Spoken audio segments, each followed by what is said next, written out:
Hey, 7th grade. I'm trying out recording some of these videos on my phone. We'll see if this works. This video is about going over our study guide and giving you the answers to all the questions so you can study for your test. By the way, your test is officially happening tomorrow through Friday. So the test will pop into the classroom page tomorrow morning, and then you have from then until Friday at midnight to take the test. During the test, again, no books, no notes, no anything. We're going closed notes on this test. Okay, so let's start with the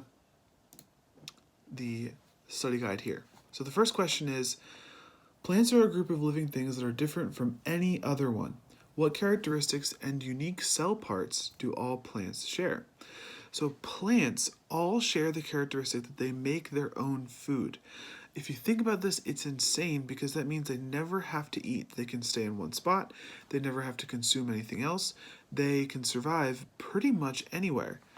And to do this, they have two unique cell parts. First one is the cell wall. The cell wall is a stiff outer covering that goes around like the cell membrane, like we learned cells have, and it gives plants structure and support.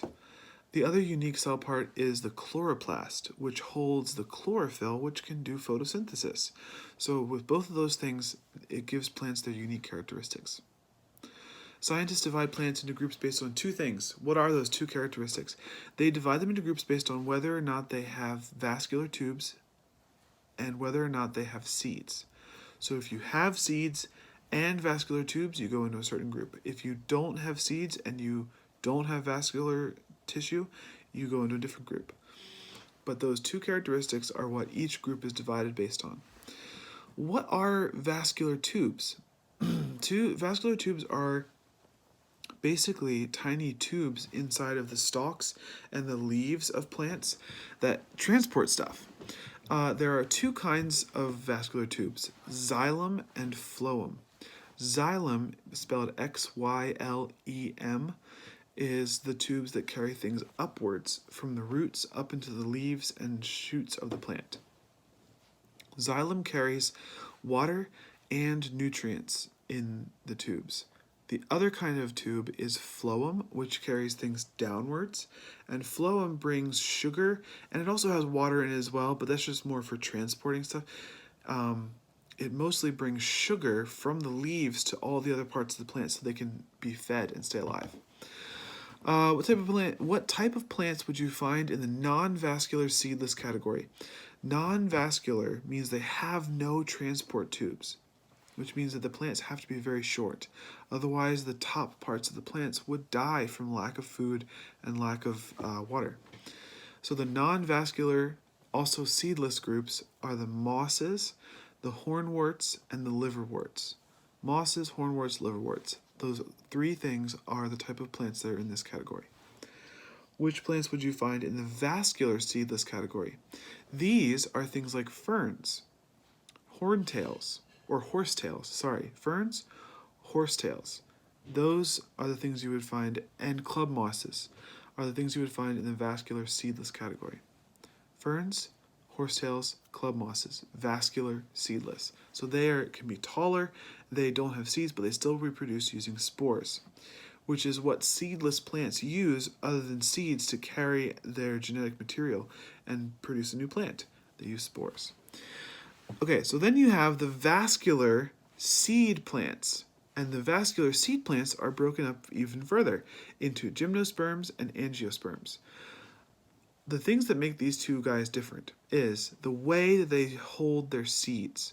Gymnosperms hold their seeds inside of cones, and angiosperms hold them inside of flowers.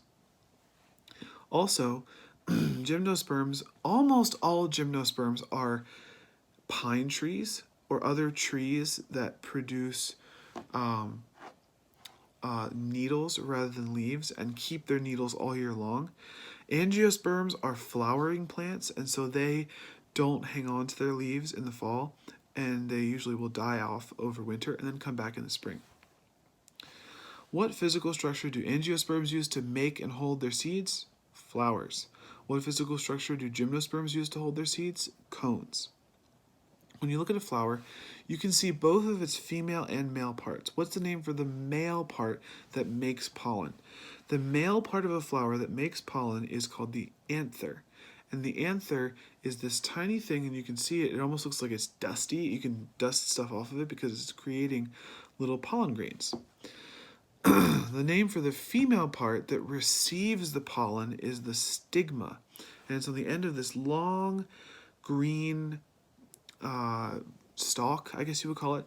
And the stigma is the very end part that's actually kind of sticky because it has like a sticky substance to hold the pollen onto it when it lands on there. Okay, list 2 plants that are gymnosperms and 2 that are angiosperms. Okay, pine trees are gymnosperms. So we would have like the Douglas fir tree, and so 2 different kinds of pine trees, whatever 2 different kinds of pine trees would be. And 2 angiosperms would be something like an apple tree. An apple tree creates flowers to create the apples, and something like a rose or a tulip would also be angiosperms. How do plants disperse their pollen to other plants? Lists at least 2 ways. The big 3 are insects, wind, and water. Now you could also put in animals, humans, all kinds of other things could be in that as well, but the big 3 are bees, so insects, wind, and water. Plants use photosynthesis to create food for themselves. What ingredients do you need to do photosynthesis? 3 things: sunlight, water, and carbon dioxide. The sunlight comes from the sun, obviously. Water is brought up through the xylem up to the leaves, and the carbon dioxide is absorbed from the air. All 3 of those is what you need to do photosynthesis. Where does it take place in a plant? The leaves. The leaves are what do the big photosynthesis for the whole plant. What product does photosynthesis make? It makes sugar and oxygen. There is some extra oxygen left over after the sugar is created, and that gets released out into the air, which is why people say it's good for us to plant more trees to help with the environment, because it produces more oxygen for us to breathe. How does this get to all the parts of a plant? So the thing that allows the sugar to get to all the other parts of the plant is the vascular tubes, specifically the phloem. Phloem is its only job is to transport the sugar to all the parts of the plant so that they can survive. Okay, now I'm going to switch this around here, and we will look at some plants. Okay, so what kind of a plant is this? This right here is a fern. If you see, it has a central stalk with all kinds of branching stalks that have leaves on them. This belongs in the vascular seedless category. This right here, this is a gymnosperm. How do I know this? Because it has cones sticking out from its branches.